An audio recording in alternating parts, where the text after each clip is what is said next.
And Mine Crypto here. I hope we're all having a wonderful day and a Merry Xmas Eve to you all. The title of the video is What's Going On? Remember, please subscribe, please hit that notification bell so that you don't miss any further videos, and also hit that like button. You'll be doing me a massive favor. Remembering, none of this is financial advice. I am not a financial advisor, and none of the information that's provided in this video should ever be a signal to buy or to sell. But first and foremost, we look at the crypto bubbles and we can see there's quite a lot of green in the market, and we can see this one here, 430% on Kuji.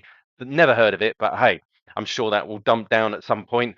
But all in all, we are down one rank to 54 with a market cap of $1.38 billion, 24-hour volume at just over $19 million, and quant sitting at $114, up 0.4% in the hour, down 0.3% in the day, but still up 2.4% in the week. But as you know, these price fluctuations really do not bother me, as I say every time I'm here for the long term.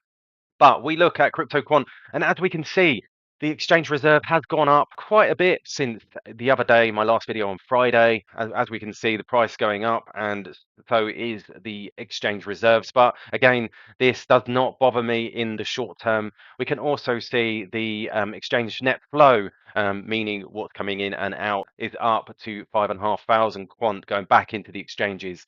So what is going on? Now, I put a tweet out the other day and I'm seeing big transactions to this particular private wallet.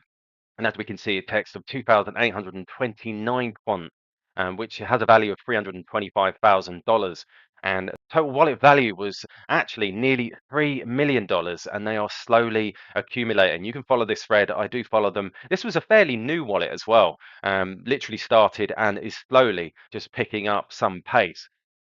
But we can also see a very interesting wallet that I noticed the other day. This is quite interesting. I'm unsure what it actually is because we can't actually tell. And this was quant that's been moved off of Bitvevo CEX over the last 3 weeks. I'm unsure if this is a storage wallet or it's a hosted hot wallet account. We just don't know. But it just moved 4,169 quant, currently has $19 million worth of quant stored away. And I ask anyone, any thoughts? Now, someone Musty96 said here, interesting, huge institutions are accumulating while a lot of small, I won't say it, retail investors FUD and sell quant. Now, that's the only explanation I can think of for what's actually going on, which is retailer fatigue, boredom, and green candle chasers. And this is quite true because I think people, because they're seeing other coins, like we just saw that Kuji, literally fly, absolutely fly, and other altcoins going through the roof, and they're not seeing their particular coin go mad. They then fell off because they want to see, because there's this whole psychology that comes with things. We want it and we want it right now. Now, that is kind of, especially in investing. If you're a trader, then fair enough. But I'm not here for the trade game. I'm here for the long term. And many of the people that I'm gathering that watch these videos are the same. And they're just looking for snippets of information to see, whether or not they might want to add some more. I know I'm adding more as we go on, even though I've already said that I hit my target. But if we see a dip, I buy. Now, I see this from all Anton.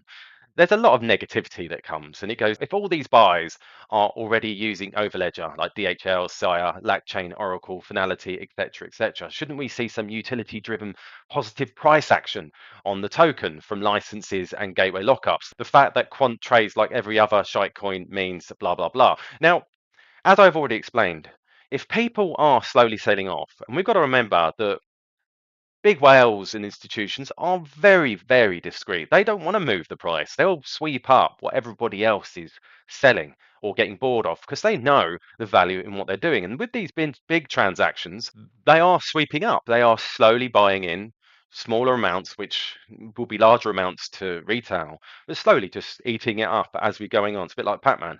But with this going on, we don't see the spike in price. Just slowly does it.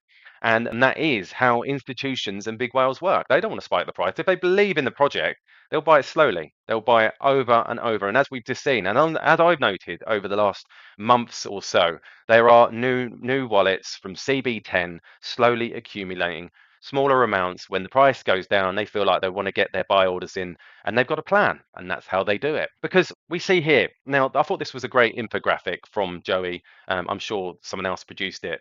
It says Quant Network is very scarce with a max supply of 14.6 million and all tokens in circulation. Quant has a lot of utility with things like enterprises having to buy licenses annually. Many tokens are locked, and this number will grow with more adoption, making Quant even more scarce. And I completely agree. And we can have a look here. We've got enterprise licenses where Quant tokens must be provided to Quant Network in exchange for an annual license. Price of the access will be fixed in fiat, and the number of tokens needed will vary depending on the price of Quant. Enterprise license fees will be determined on the basis of number of users, number of employees, application type, and volume of transactions. Then we've got the developer license, we've got platform fees, we've got identity and account, we've got transaction processing, application users, gateway and staking, which a lot of people keep messaging me if we heard more. Now, I have a theory on this that they're not going to release gateways until there's some more news, or at least we've got to the point where some of these NDAs can be disclosed. Because if they were to open up the gateway staking right now, I think we'd see a massive bump in the price, which would affect any, if institutions are buying and any whales buying, it would affect the price, and the price would go up, and therefore the institutions would effectively have to buying at high levels. So I really don't think the gateways are going to happen until we see some sort of disclosure of what's actually going on. But we'll have to wait and see. But I don't think this is going to happen, any time within the next year, but maybe beyond that. So there you go, just a quick update just to see what's actually going on. This is what I think is going on. This is just my personal opinion, never financial advice. I'd like to know what you think's going on. Do you agree with what's going on, or do you just think, well, it's just another, shite coin and all the rest of it? There are people there that constantly comment on my videos, you know, this and that, and I don't know why they watch my videos, but I appreciate their comments, I appreciate the view, and I appreciate the viewpoint. I look at everything with a meta-analysis, the basis of what people are thinking, because ultimately, at the moment, this is what's driving price. But eventually, in my mind, in my personal opinion, I do think the institutions will pop on board because the Overledger is such a fascinating project. So there you go. All the best, and I'll catch you later.